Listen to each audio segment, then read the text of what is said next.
श्रीमान 1008 श्री श्री श्री श्री संतोष सागर जी महाराज पधारे हैं। आपका बहुत बहुत स्वागत, अभिनंदन, हार्दिक अभिनंदन।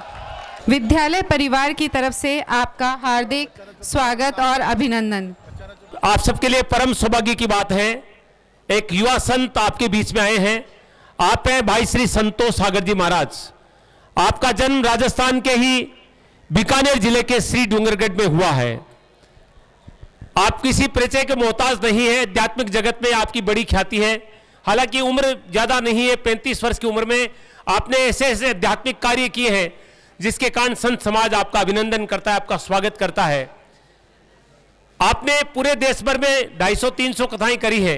उन सारी कथाओं को छोड़कर आपने आप जैसे युवाओं के लिए एक संकल्प किया है, राजस्थान के 33 जिलों की यात्रा और राजस्थान के 5 लाख बच्चों को संस्कारित करना, उनको अपने मोटिवेशनल स्पीच यानी प्रेरणादायी प्रवचन से लाभान्वित करना, उनका मार्गदर्शन करना और निःशुल्क गीता प्रदान करना। इस सनातन धर्म यात्रा के 25 पड़ाव पूरे हो चुके हैं और 26वें पड़ाव में इस समय टेक्सटाइल इंडस्ट्रीज के लिए पूरी दुनिया में प्रसिद्ध भीलवाड़ा में है और भीलवाड़ा में आज सनातन धर्म यात्रा का 5वां दिवस है।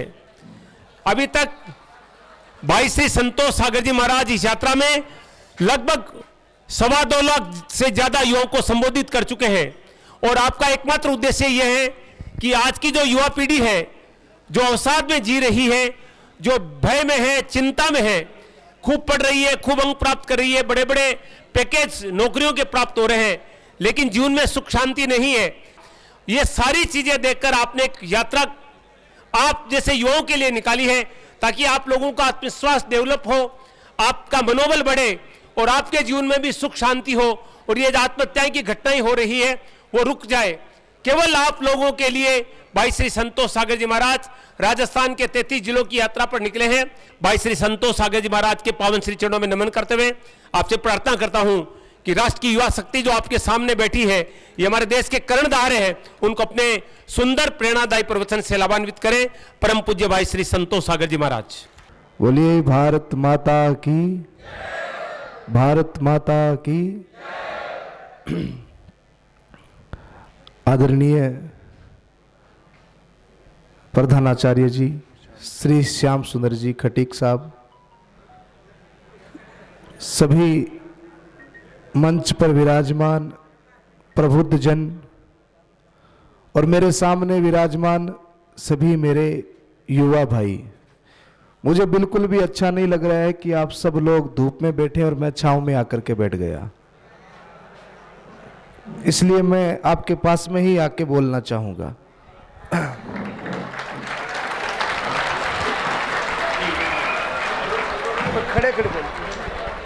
खड़े खड़े बोल दो। मैं 10 मिनट से जितने चेहरे मुझे दिख रहे हैं, मैं आप सबका फेस रीडिंग कर रहा हूं और इन 9 महीनों में लगभग 3 लाख बच्चों से मुझे मिलने का मौका मिला है, जिसमें IIT, LLB, MBA, medical college, बहुत सारे इंस्टीट्यूट में गया हूं। तो मैं आप सब की फेस रीडिंग करके बता सकता हूं कि कौन अपने जीवन में कितनी सफलता प्राप्त करेगा, क्योंकि आदमी की मैच्योरिटी, उसकी गंभीरता, उसका नेचर, उसका व्यवहार तय करता है कि वो कितनी लंबी रेस का घोड़ा होगा। पर ये आधे घंटे का सत्र आप सबके लिए बहुमूल्य हो सकता है, अनमोल हो सकता है और मेरे ये शब्द, ये आधे घंटे का सत्र सिर्फ उन बच्चों के लिए है, सिर्फ उन युवाओं के लिए है जो वास्तविकता में अपने जीवन को लेकर के गंभीर हैं, अपने जीवन में कुछ करना चाहते हैं, कुछ लक्ष्य को प्राप्त करना चाहते हैं। ये आधे घंटे का सत्र सिर्फ उन युवाओं के लिए है।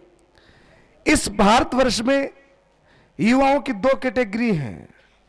इस भारत में एक युवा ऐसा भी है जिसके पीछे यूरोपियन कंपनियां बड़ा पैकेज लेकर के पीछे पीछे घूमती है कि भैया प्लीज आप हमारी कंपनी को ज्वाइन करो और जो आपको पैकेज चाहिए वो हम देंगे। और इसी भारतवर्ष में एक दूसरा युवा भी है जो 15-20 हजार रुपए की नौकरी के लिए मारा मारा फिरता है। और उन दोनों में फर्क क्या है, इस फर्क को समझना।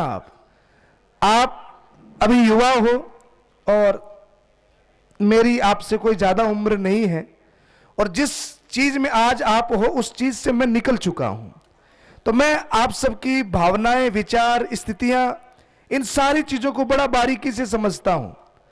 पर किसी भी बड़ी सफलता को पाने के लिए लंबी दूरी तय नहीं करनी होती है।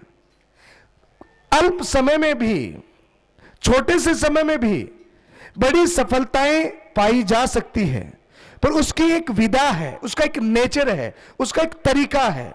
और इस भारत में 85% लोगों को वो तरीका मालूम नहीं होता है। मात्र 15% लोग ऐसे होते हैं जिनको अल्प समय में बड़ी सफलताएं मिलती है। और अल्प समय में बड़ी सफलता के लिए कुछ तरीके हैं, कुछ रास्ते हैं, कुछ प्रयोग हैं। 85% लोग, जहां हम आज हजारों की संख्या में यहां पर बैठे हैं, तो आप ये समझ लेना, इस हजारों की संख्या में जितने युवा बैठे हैं, 85% शरीर के नीचे के हिस्से से काम करने वाले हैं, यानी कि मेहनत और मजदूरी करने वाले हैं जिंदगी भर।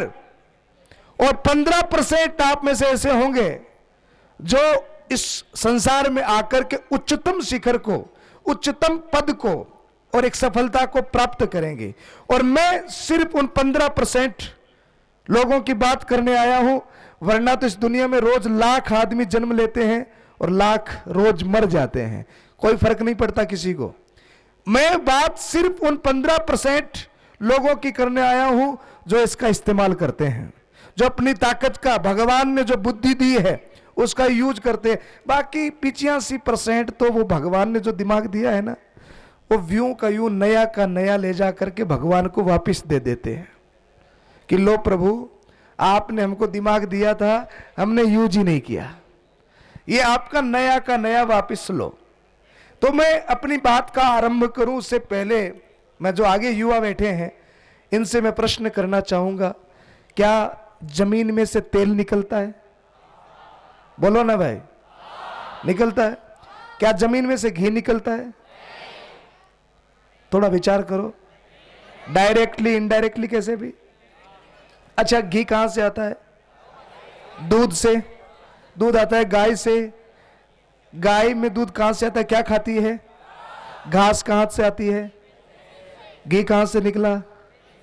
जमीन से निकला। हां, कोई भी वस्तु, उसका उत्पादन भूमि से ही होता है। और जिस प्रकार इस भूमि में सारे खनिज पदार्थ, सारी वस्तुएं इसके गर्भ में समाहित है, जितनी भूमि उपजाऊ होती है उतनी ही उपजाऊ हमारी मनोमस्तिष्क की दशा है, उतनी ही पावरफुल हमारी बुद्धि है, उतनी ही ताकतवर हमारी बुद्धि है। बस फर्क यह होता है कि कोई उसका इस्तेमाल करता है, कोई इस्तेमाल नहीं करता है। आज आप लोगों के, जैसे मुझे बताया आदरणीय प्रधानाचार्य जी ने, पूरे भीलवाड़ा में मैं आज 5 दिन से संगम और भी बहुत बड़े यहाँ के जो इंस्टीट्यूट, कॉलेज हैं, स्कूल हैं, सब में मैंने कार्यक्रम किए हैं। और सारे स्कूलों में कार्यक्रम करते हुए मैंने राजेंद्र मार्ग विद्यालय के बारे में बहुत सुना है।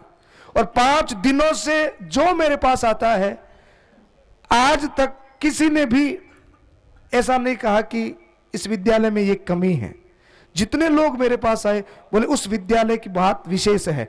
मैंने अभी तक सैकड़ों गवर्नमेंट विद्यालय में कार्यक्रम किए हैं, राजेंद्र मार्ग की जितनी तारीफ मैंने सुनी है, किसी गवर्नमेंट स्कूल की तारीफ मैंने नहीं सुनी है।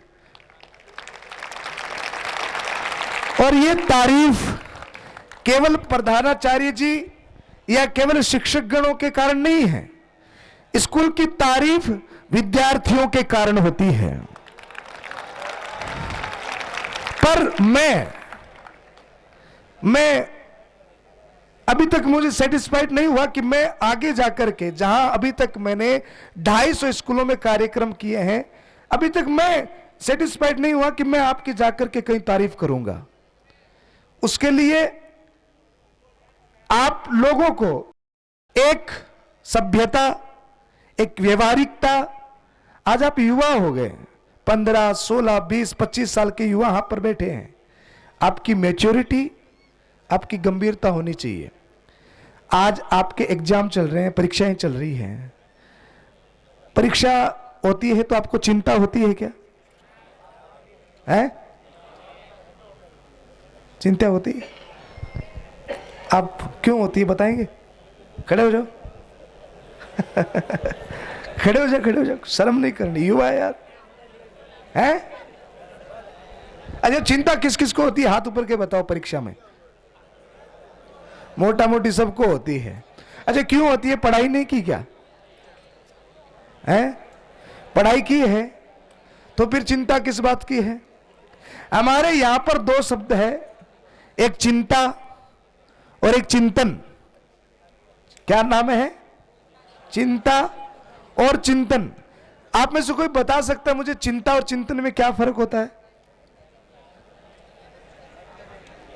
एक भी है आप में से कोई ऐसा जो इसका फर्क बता सके? थोड़ा बहुत जैसा भी आता है, चिंता और चिंतन में क्या फर्क होता है? अब कईयों को तो पता तो है पर इतनी हिम्मत ही नहीं हो रही है। खाली एक दूसरे के पीछे छुपकर हु हा करने से नहीं होगा, उससे सफलता नहीं मिलती है। हाँ बताओ बेटा, धन्यवाद, इनके लिए ताली बजाओ भाई, शाबाश जी।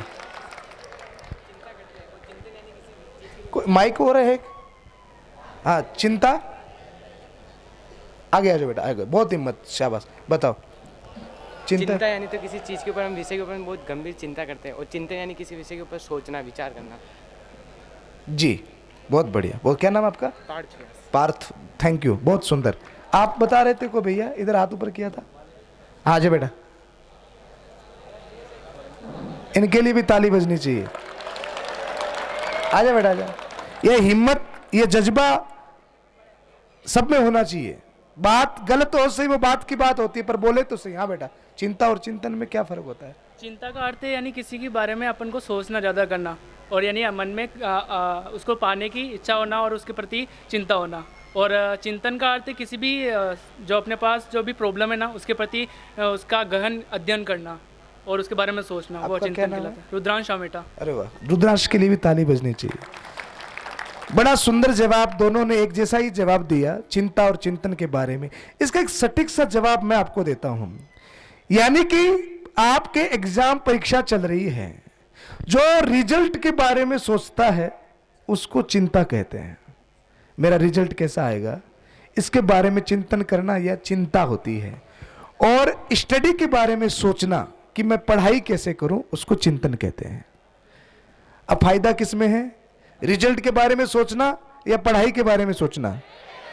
हम अक्सर गलती यहां करते हैं कि हम रिजल्ट के बारे में सोचते हैं कि रिजल्ट कैसा आएगा। तू पढ़ेगा नहीं तो रिजल्ट कैसा आएगा, तुझे पता ही है। एक पिताजी अपने छोरे की पिटाई कर रहे थे, दनादन। मैंने कहा क्यों मार रहे हो? बोले गुरुजी इसका कल रिजल्ट आने वाला है। मैंने कहा रिजल्ट तो कल आने वाला, आज क्यों मार रहा है? बोले कल मैं बाहर गांव जा रहा हूं और मुझे पता है इसका रिजल्ट क्या आएगा। तो जो अपने रिजल्ट के बारे में सोचते हैं यानी कि वो चिंता करते हैं। हमें चिंता नहीं करनी, हमें क्या करना है? चिंतन करना है, वो भी स्टडी के बारे में। अच्छा, एक बात ईमानदारी से और जवाब दीजिए, स्कूल में 5-6 घंटे पढ़ने के बाद में अपने घर जाकर के 4 घंटे की स्टडी कौन करता है? 4 घंटे जो पढ़ता हो, ईमानदारी से 3-4। अच्छा, 3 घंटे कौन पढ़ता है? ईमानदारी से, है ना, झूठ नहीं होना चाहिए। 3 घंटे पढ़ते हो आप? अच्छा, 2 घंटे कौन पढ़ता है रोज घर पे? 2 घंटे बड़े हाथ भी। अच्छा, 1 घंटे? अच्छा, घर जाकर जो पढ़ता ही नहीं है वो हाथ ऊपर करे। शाबाश शाबाश। जैसा आप अपने बारे में सोचते हो, अक्सर ईश्वर क्या कहता है पता है? ईश्वर कहता है तथास्तु। क्या कहता है? तथास्तु। और ईश्वर कुछ नहीं करता है। मैं नहीं पढ़ता हूं, भगवान कहता है तथास्तु बेटा तू पढ़ेगा ही नहीं। हाँ, कोई अगर कहे हृदय से नहीं मैं पढ़ता हूं, कम पढ़ पाता हूं, घर की व्यवस्थाएं ऐसी है, भगवान कहती है तथास्तु जा, तेरी कम व्यवस्था में ही काम बन जाएगा। पर जो घर जाकर के 4 घंटे की स्टडी नहीं करते हैं, तो आप एक बात अपने डायरी में नोट करना, आगे जाकर के आपको 16 घंटे की मेहनत करनी है, 16 घंटे का वर्क करना है। अगर आज 4 घंटे की मेहनत से घर जाकर के जी चुराते हो, देखो ना आज लड़कों में एक बहुत बड़ी खराबी आ रही है, बुक्स पे ध्यान कम है और लुक्स पे ज्यादा है। हाँ, साइड की कटिंग, एक बाल इधर से एक बाल इधर से, जैसे बीच में कतरने वाला सो गया हो, और ऐसे अटपटे कपड़े, कुछ पेट में खाने को हो या न हो, मोबाइल होना चाहिए। और ये चीज आपको अंधकार में ले जाएगी, आप फेलियर हो जाओगे। अगर आज इस समय का आपने सदुपयोग नहीं किया और इसको व्यसन में, फैशन में, बुक्स पे ध्यान न देकर के लुक्स पे गंवा दिया, तो आज मेरी कही हुई बात आप डायरी में नोट कर लेना। 25 वर्ष का ये जो समय है, अगर इसको फैशन में, व्यसन में गंवा दिया, आगे के आपके 75 साल बहुत खराब जाने वाले हैं, बहुत खराब जाने वाले हैं। और इन 25 सालों की आपने कदर कर ली तो आगे के 75 साल आपके बहुत सुखी होने वाले हैं। पर हमारी प्रॉब्लम क्या है, हमने ऐसे लोगों का, अपने ऐसे इर्द गिर्द के माहौल का चुनाव किया है। आज युवा सबसे पहले एक चयन करना सीखें। ध्यान से सुनना भाई मेरी बात, सबसे पहले एक चयन आप करना सीखें अगर आप सफल होना चाहते हैं कि आपका मित्र कैसा हो। क्योंकि जहां तक मैं आप लोगों की स्टडी कर रहा हूं, अभी आप लोगों को बहुत कुछ सीखने की जरूरत है, बहुत कुछ सीखने की जरूरत है। और आप सबसे पहले चीज तो यह सीखें कि आपका मित्र कैसा हो। अगर आपका मित्र ठीक नहीं है, दुर्योधन के मित्र तो बहुत थे, शकुनी था, कर्ण था, अश्वत्थामा था, पर सारे मित्रों ने मिलकर के दुर्योधन को मरवा दिया। और अर्जुन का एक ही मित्र था, नाम क्या था? कृष्ण। जिंदगी में ज्यादा मित्र मत बनाना, और कृष्ण के जैसा एक मित्र जिंदगी में बन गया तो जिंदगी के बड़े से बड़ा युद्ध आप जीत जाओगे। अपने मित्रों का चयन करना। कुछ बालक, कुछ युवा मुझे ऐसे दिखाई पड़ रहे हैं, इतने गंभीर हैं, मैच्योर हैं, और मैं लिख करके दे सकता हूं कि वो अपने लाइफ में बहुत आगे तक जाने वाले हैं। क्योंकि राजेंद्र मार्ग स्कूल ने इस भारतवर्ष को बहुत बड़े बड़े इंजीनियर और आईएएस आईपीएस टाइप के ऑफिसर इस स्कूल से निकले हैं। और आप में भी ये संभावना है, आप में से भी कोई बहुत बड़े पद पर जाएगा।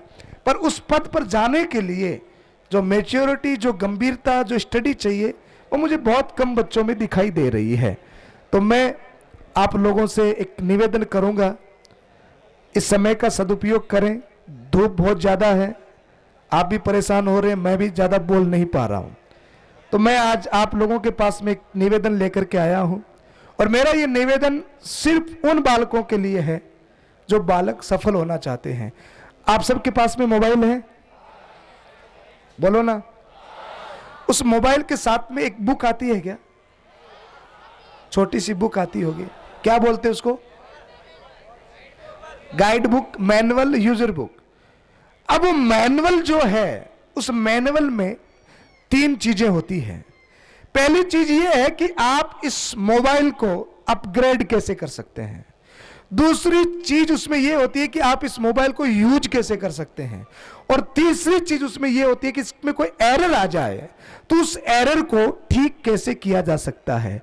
जैसे एक 20,000 रुपए के मोबाइल के साथ में एक मैनुअल आता है, वैसे ही ईश्वर ने जब हमको बनाया, कोई किसी भी जाति संप्रदाय, कोई कहीं से भी हो, ईश्वर ने जब हमको बनाया तो ईश्वर ने भी हमको एक मैनुअल दिया है, एक किताब। आप बता सकते हैं कि मनुष्य के लिए मैनुअल क्या है?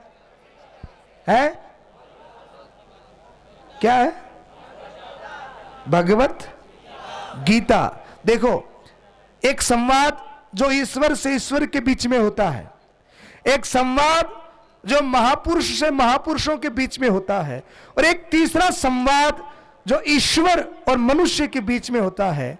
भगवत गीता वो संवाद है जो ईश्वर और मनुष्य के बीच में होता है।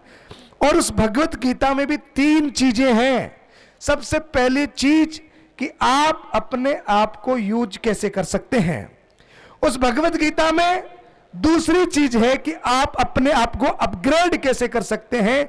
और भगवत गीता में तीसरी चीज है कि आप अपना एरर कैसे खत्म कर सकते हैं। आपकी लाइफ में कोई प्रॉब्लम आ जाए, कोई एरर आ जाए, तो उसको आप कैसे ठीक कर सकते हैं। तो आप शुरू से लेकर के अपनी उच्चतम शिखर की पढ़ाई, यानी कि आप MBA, LLB, IAS, IPS की तैयारियां करेंगे तो आपको हजारों किताबें पढ़नी पड़ेगी, और उन हजारों किताबों में आपको बुद्धिबल मिलेगा। आप देख रहे हैं कि आपके प्रिंसिपल सर, प्रधानाचार्य जी जिस कुर्सी पर बैठे हैं उस कुर्सी की कितनी टांगे हैं? 4 टांगे हैं। यानी कि किसी भी इमारत को मजबूती से खड़ा करना हो तो इन 4 टांगों की जरूरत होती है। ये सबसे पहली टांग जिसको बुद्धिबल कहते हैं, हमारा बुद्धिबल तेज हो। दूसरी टांग बाहुबल कहते हैं, आप युवा हो, और भारत युवाओं का देश है। आज का युवा मुरझाया हुआ, कमजोर सा, नशा व्यसन करने वाला नहीं होना चाहिए। युवा मजबूत होना चाहिए। आप इतना व्यायाम करो कि आपका शरीर हष्ट पुष्ट हो। तो पहली टांग है बुद्धिबल, दूसरी टांग है बाहुबल, तीसरी टांग है कुर्सी की धन बल। जब आप किसी नौकरी में चले जाएंगे, कोई व्यापार में चले जाएंगे, तो आपके पास में धन भी आएगा। तो पहली टांग कौन सी है? बुद्धिबल। दूसरी, तीसरी, अब ये चौथी टांग कौन सी है?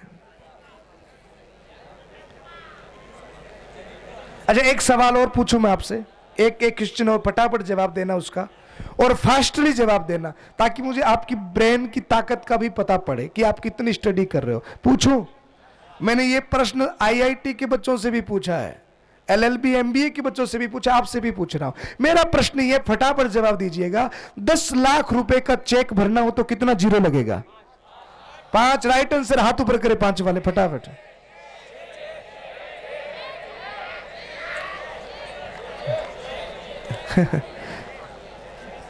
कितने लगेंगे? चलो, पहले 5 कौन कौन बोला? हाँ, चलो कोई नहीं, हो जाता है, एकाएक में हो जाता है। अच्छा, 10 लाख के चेक में 6 जीरो लगे। अच्छा, 1 जीरो कम कर दो तो चेक की वैल्यू रहेगी कितनी? 1 लाख। अच्छा, 1 जीरो और कम करो, 1 और कम करो, 1 और कम करो, 1 और कम करो, 1 और कम करो। अच्छा, अब चेक की वैल्यू है 1 की है। अच्छा, एक काम करो, जीरो को एज इट इज रखो और 1 को हटा दो, वैल्यू खत्म।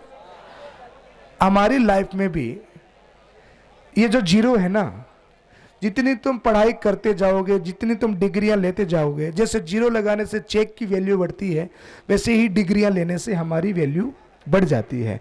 पर उस वैल्यू का आधार क्या है? 1 है। इस कुर्सी की जो चौथी टांग वो 1 है, और उस 1 को कहते हैं आत्मविश्वास, आत्मज्ञान, आत्मबल, मनोबल। और ये आत्मज्ञान, ये मनोबल, ये आत्मविश्वास आपको कोई नहीं दे सकता, केवल आपके अंतर्ज्ञान के बिना।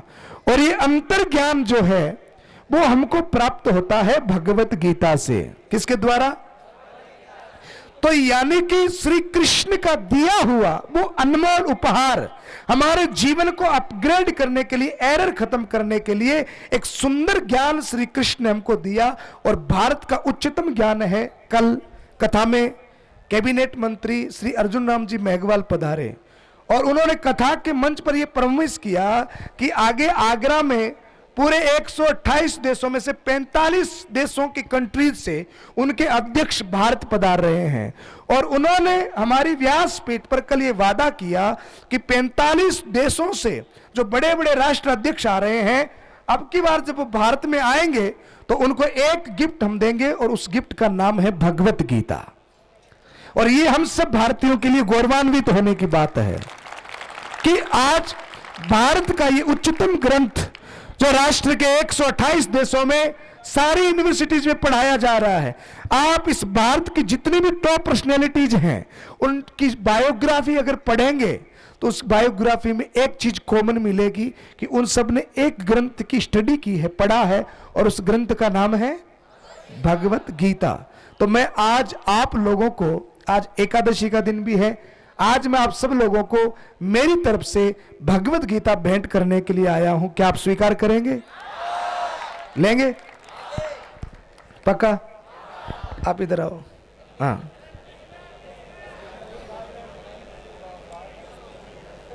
क्या नाम है आपका? आयुष, आप लेटे लेटे। अच्छा, आप पढ़ेंगे भगवत गीता? पढ़ा है पहले कभी? पढ़ा नहीं है, पढ़ने बारे में सोचा था। अच्छा, चलो आयुष के लिए ताली बजाओ। आयुष ने पहले पढ़ने के लिए सोचा था, अब ये पढ़ेगा। तो ये किताब आपके पास में 24 घंटे होते हैं। आप फ्रेंड्स को, आप मोबाइल को और आप अन्य लोगों को समय देते हैं, पर अपने आप को समय नहीं देते हैं। अपने आप को समय देना है। रोज 15 मिनट 20 मिनट भगवत गीता की स्टडी आपको करने हैं। 700 सूत्र है उसमें, और उन सूत्रों को आपको समझ लिया आपने ठीक से, तो मैं आज आप सबको ये गारंटी देके जाता हूं कि आपको सफल होने से कोई नहीं रोक सकता। और जीवन में बड़ी से बड़ी प्रॉब्लम, समस्या और एरर आ जाए तो वो आपके सामने आकर के राई के समान हो जाएगा। तो एक बार बताइए, कौन कौन पढ़ेगा? शाबाश, ये आगे वाले सब पढ़ेंगे। पीछे वाले तो मुझे पता वो सुन भी नहीं रहे थे, पढ़ेंगे, मुझे पता नहीं कितना पढ़ेंगे वो, पर ये जो आगे की जो मेजोरिटी जितनी बैठी है वो मुझे पता है सब पढ़ेंगे। तो आपको आज मैं भगवत गीता देकर जाऊं, आप पढ़ना, और उसको रखेंगे कहां पर? मंदिर में नहीं रखना है, स्कूल बैग में रखना है, अपने साथ में रखना है, नहाए बिना नहाए, छत में, गार्डन में, जब आपका मन करे, जैसा मन करे, बस आपको उसको बारीकी से समझना। पर एक बात और कह दूं, भगवत गीता बहुत बोरिंग सब्जेक्ट है, और बोरिंग कब तक है? जब तक समझ में नहीं आता है। जब कोई भी चीज हमारे बुद्धि के स्तर से ऊपर की होती है तो हमें वो बोरिंग लगती है, और अगर भगवत गीता समझ में आने लग गई तो मैं आपको गारंटी देता हूं कि इससे ज्यादा इंटरेस्टिंग कुछ भी नहीं है। पर इसके लिए आपको, आज कोई चीज को हम पाना चाहें तो आज हम खोज लेते हैं, आज YouTube का साधन है। कोई चीज को सीखना चाहे तो हम सीख सकते हैं। तो मैं आप सबसे निवेदन करूंगा, आपके भले के लिए मैं आज आपको आकर के स्पीच दे रहा हूं या आधे घंटे प्रवचन कर रहा हूं, उस आप फेलियर हो जाओ या आप सफल हो जाओ, मुझे क्या फायदा होने वाला है? मेरे घर में कोई सैलरी नहीं पहुंचाने वाले आप। पर अगर मुझे पूछे, पर्सनली कोई क्वेश्चन करे कि आपका सबसे ज्यादा प्यार प्रेम किससे है, तो मैं सबसे ज्यादा प्यार प्रेम मेरे राष्ट्र से करता हूं, और मेरे राष्ट्र के युवाओं से करता हूं, यानी कि आप सबसे करता हूं। और इसी प्रेम के चलते मैं आज आप सबके बीच में खड़ा हूं, और आज जो भगवत गीता आपको मिल रही है, आप उसको पढ़ेंगे और उसको समझेंगे। और 2 महीने के बाद में मेरा वापस भीलवाड़ा आगमन है, तो 2 महीने के बाद मैं आपसे फिर मिलना चाहूंगा। आप मिलना चाहेंगे मुझसे? 2 महीने के बाद में, आज मैंने गीता की इंपॉर्टेंस बताई है, पर 2 महीने के बाद में हम गीता के ऊपर चर्चा करेंगे। और मैं चाहूंगा कि नेक्स्ट टाइम जब मैं आऊं, आज मैंने आपसे सवाल किए, नेक्स्ट टाइम जब मैं आऊं तो आपके पास में भगवत गीता से सैकड़ों सवाल होने चाहिए मुझसे करने के लिए। क्या आप इतनी तैयारी करेंगे? अच्छा, प्रॉमिस के लिए दोनों हाथ ऊपर करें। प्रॉमिस के लिए दोनों हाथ ईमानदारी से। पक्का? पक्का? राधे राधे। बोलो भारत माता की, भारत माता की। तो हम वापिस कब मिल रहे हैं? किस पे चर्चा करेंगे? पक्का वाला प्रॉमिस? जय हिंद, जय भारत। को भागवत गीता के बारे में बताने के लिए, इनके लक्ष्यों में संस्कारों को शामिल करने के लिए, कुछ अपने अनुभव बताने के लिए महाराज श्री का बहुत बहुत धन्यवाद है। धन्यवाद शब्द ही छोटा है महाराज श्री आपके सामने। तो हमारे बच्चों को उच्च संस्कारों से युक्त कराने के लिए बहुत बहुत बहुत बहुत तहे दिल से आपका शुक्रिया सर। महाराज श्री के लिए जो इन्होंने आशीर्वचन हमें प्रदान किए, प्रधानाचार्य महोदय से निवेदन है कि इस बारे में हमें कुछ उद्बोधन प्रदान कराएं। भारत माता की। बिल्कुल शांति से बैठे। आज हम अपने आप को बहुत ही गौरवान्वित महसूस कर रहे हैं कि हमारे बीच संत श्री पधारे हैं और इनके चरण स्पर्श से ही हम अपने आप को धन्य महसूस करते हैं।